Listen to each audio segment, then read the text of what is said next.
Hi everyone, so for this week's nail art design I have painted my nails white, and as you can see I'm going to use neon, so I'm going to do some sponging for this.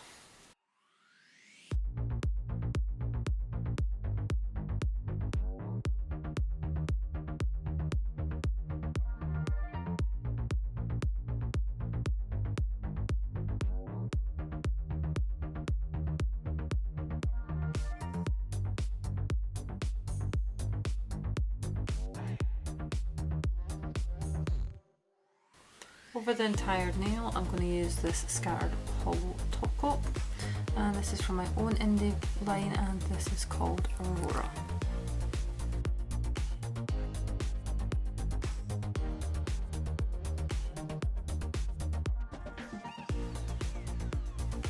To finish this design off I'm just going to do some stamping. So I got this plate recently, this is Nicole Diary 076.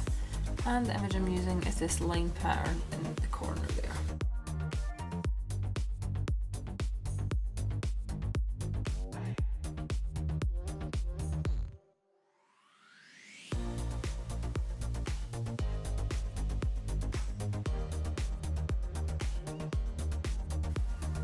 And that is your design complete. Of course I will just do some tidying up around the cuticles before applying my top.